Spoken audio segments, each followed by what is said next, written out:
সুদীৰ্ঘ 40 বছৰৰ পিছত কলিয়াবৰৰ সোণাৰী গাঁও, কামাখ্যা গাঁও, শিলঘাটৰ মাউত গাঁও, চামধৰা গাঁও আদি অঞ্চলৰ কৃষকে লাভ কৰিছে জলসিঞ্চন বিভাগৰ পানী। এই মুহূৰ্তত মই দেখুৱাইছোঁ যে এয়া শিলঘাটৰ সমীপৱৰ্তী মাউত গাঁৱৰ জলসিঞ্চন নলাৰ দৃশ্য, য'ত বিগত 40 বছৰৰ পিছত এই অঞ্চলৰ ৰাইজে জলসিঞ্চনৰ পানী লাভ কৰিছে। এই অঞ্চলৰ কৃষকে জলসিঞ্চনৰ পানী লাভ কৰিছে। হাতীমূৰা উত্তোলন জলসিঞ্চন আঁচনিৰ পৰা এই ব্ৰহ্মপুত্ৰৰ পানী বৈ আহিছে শিলঘাট, কামাখ্যা গাঁও, সোণাৰী গাঁও, মাউত গাঁও, চামধৰা গাঁও আদি অঞ্চললৈ। এনেদৰে প্ৰায় 40 বছৰৰ পিছত পানী বোৱাবলৈ সক্ষম হৈছে জলসিঞ্চন বিভাগে। কলিয়াবৰ আৰু চামগুৰি সংমণ্ডলে এনেদৰে পানী বোৱাবলৈ সক্ষম হৈছে 40 বছৰৰ পাছত। আৰু মিৰিভেটিৰ পৰা যি মিৰিভেটিৰ কেনেল আছে, কেনেলৰ পৰা এনেদৰে পানী বৈ আহিছে শিলঘাটৰ চামধৰা গাঁও, মাউত গাঁও আদিৰ দিশে। আৰু আমি যিহেতু ইয়াত স্থানীয় লোক আছে, স্থানীয় লোকৰ মতামত ল'ম। প্ৰায় 40 বছৰৰ পিছত আপোনালোকৰ অঞ্চললৈ জলসিঞ্চনৰ পানী আহিছে, কেনেকুৱা লাগিছে কি ক'ব?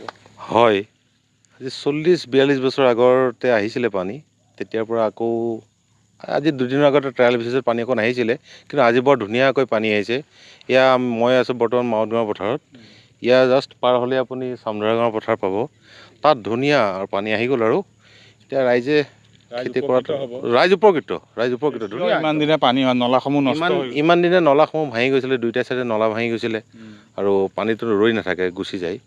আৰু এয়া জলসিঞ্চনৰ যিকেইজন বিষয়াকৰ্মী তেওঁলোকক ধন্যবাদ দিছোঁ। তেওঁলোকে ইমান ৰাতি ইয়াত হাতী আহে, এইটো ৰাস্তাত হাতীয়ে বহুত আহে। এই লোককেইজনে মই প্ৰায় তেওঁলোকেও মোক ফোন কৰি মাতে, মই ৰাতি 10টা-11টাত আহে। তেওঁলোক আহি পেলাই হাতী থকা অৱস্থাত তেওঁলোকে ৰাতি আহি পানী চেক কৰে, দাদা পানী আহিছেনে নাই। এই যিজন আমাৰ কলিয়াবৰ ইৰিগেশ্যনৰ মানে ইঞ্জিনিয়াৰ, তেখেতক ধন্যবাদ দিছোঁ। আমাৰ পানীকণ যে ইয়ালৈকে আহিলে, ইয়াৰ ৰাইজ একদম নথৈ আনন্দিত হ'ব। এইবাৰ ধুনীয়াকৈ সুন্দৰ, ধুনীয়া, বৰ ভাল। আমি দেখুৱাইছোঁ এনেদৰে জলসিঞ্চনৰ পানী এই অঞ্চললৈ পুনৰ বৈ আহিছে প্ৰায় 40 বছৰৰ পিছত।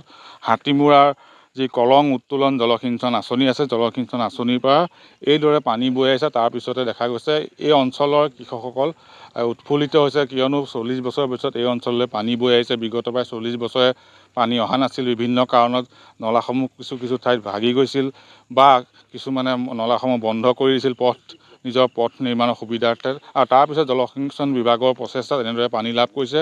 কলিয়াবৰ চামগুৰি সংমণ্ডলৰ যিগৰাকী কাৰ্যবাহী অভিযন্তাৰ নেতৃত্বতে এনেদৰে দেখা গৈছে কলিয়াবৰ শিলঘাট, চামধৰা গাঁও, মাউত গাঁও আদি অঞ্চলৰ ৰাইজে পানী লাভ কৰি সক্ষম হৈছে। ইয়াত যিহেতু কাৰ্যবাহী অভিযন্তাগৰাকী আছে, আপোনাৰ কাষলৈ যাম যে বহু বিৰতিৰ পিছত এই অঞ্চলৰ ৰাইজে পানী লাভ কৰিছে। হয়, এই 40-45 বছৰৰ মূৰত আজি এইখিনি জেগাত পানী পাইছে। আমি বহুত দিনৰ পৰা ট্ৰাই কৰি আছিলোঁ। আমি এটা জেগাৰ পৰা আমি গোটেই মানে কেনেলৰ বেডটো আমি শ্লোপটো মেইনটেইন কৰিছিলোঁ। তাৰ উপৰিও য'ত আমি টাচ কৰাম তাতো অকণ প্ৰব্লেম হৈছিল। আমি চব ফালৰ পৰা লাগি কৰি মানে অলপ দিন কষ্ট হ'ল। আজি পানীটো পাইছে, আজি মনটো ভাল লাগিছে, আজি সাৰ্থক হৈছে বুলি ভাবিছোঁ। প্ৰায় এবছৰ ধৰি আপোনালোকে চেষ্টা চলাই আছিলে। মানে আমি এইবাৰ প্লেন কৰিছিলোঁৱে। আমি পানী দিয়াৰ ছিজনৰ ঠাণ্ডাত মানে খৰালি কালতে আমি ইলেকশ্যনৰ সময়ত আমি গোটেই বেডটো মেইনটেইন কৰিলোঁ, শ্লোপ কৰি কাটিছোঁ। আৰু আগতে আচলতে বেডটো বহুত মানে গ্ৰেডিয়েণ্টটো উল্টা হৈ আছিলে, পানীটো নাযাইছিলে। 40 বছৰ 45 বাম হৈ আছিলে। এতিয়া বেড কাটিলোঁ। তাৰপিছতো বহুত 2-3বাৰ ট্ৰাই কৰোঁতে বহুত জেগাত এতিয়াও বহুত জেগাত কেনেল ভাঙিছে আমাৰ আমাৰ পানীৰ অভাৱ নাই, কিন্তু কেনেলবিলাক অকণ পুৰণা হোৱাৰ কাৰণে ভাঙিছে। আৰু আজি পানীখিনি পাইছে। এতিয়া এইখিনি মাউত গাঁও এৰিয়া আৰু অলপ আগত চামধৰা পানী ক্ৰছ কৰিছে, খবৰ আহিছে। আমি যাম আগবাঢ়ি। আৰু পানী চলিব, ৰাতি 9টালৈকে পানী চলিব। যিসমূহ মূল নলাৰ পৰা সৰু সৰু নলা আছে পথাৰলৈ যোৱা, সেই নলাসমূহ নষ্ট হৈ গৈছে, সেয়াই মেৰামতি কৰাৰ কথা কিবা ভাবিছে? এই নলা যিবিলাক উপনলা বুলি কয়, আমাৰ ক্ৰছ ড্ৰেনেজ বুলি কয় আমাৰ ইঞ্জিনিয়াৰিং লাইনত। ক্ৰছ ড্ৰেনেজবিলাক আগৰ পুৰণা আছিলে। এইবিলাক পানী নাপায়, মানুহে ভাঙি কৰি পেলাইছিলে।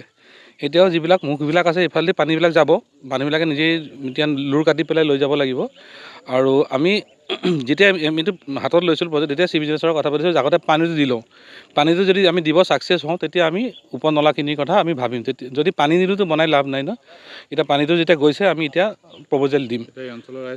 বহুত ভালকৈ উপকৃত হ'ব, আৰু আজিহে মানে পানীটো দিওঁতে মনটো ভাল লাগিছে। আৰু নিশ্চয় এনেদৰে তেওঁলোকে উল্লেখ কৰিছে যে বিগত প্ৰায় 40 বছৰৰ পিছত এই অঞ্চলৰ ৰাইজে জলসিঞ্চনৰ পানী লাভ কৰিছে। হাতীমূৰাৰ পৰা ব্ৰহ্মপুত্ৰৰ পানী যি কলং উত্তোলন জলসিঞ্চন আঁচনিৰ দ্বাৰা বোৱাই অনা হৈছে আৰু মিৰি ভেটিৰ পৰা এই কামাখ্যা গাঁও সোণাৰী গাঁও অঞ্চলৰ পানী বোৱাবলৈ বহু দীৰ্ঘদিন ধৰি পানী লাভ কৰা নাছিল এই অঞ্চলৰ ৰাইজে আৰু তাৰপিছত এনেদৰে জলসিঞ্চন বিভাগৰ প্ৰচেষ্টাত এইদৰে এই অঞ্চলৰ ৰাইজে পথাৰলৈ পানী লাভ কৰিছে জলসিঞ্চনৰ আৰু তাৰপিছতে এনেদৰে এই অঞ্চলৰ ৰাইজ উৎফুল্লিত হৈছে, এই অঞ্চলৰ কৃষক উৎফুল্লিত হৈছে, কিয়নো তেওঁলোকে ব্ৰহ্মপুত্ৰৰ পানী পোনে পোনে এতিয়া নিজৰ কৃষি পথাৰলৈ লাভ কৰিব আৰু জলসিঞ্চন বিভাগক তেওঁলোকে ধন্যবাদ জনাইছে। বিগত প্ৰায় 40 বছৰৰ পিছত এই অঞ্চলৰ ৰাইজে লাভ কৰিছে জলসিঞ্চন বিভাগৰ পানী।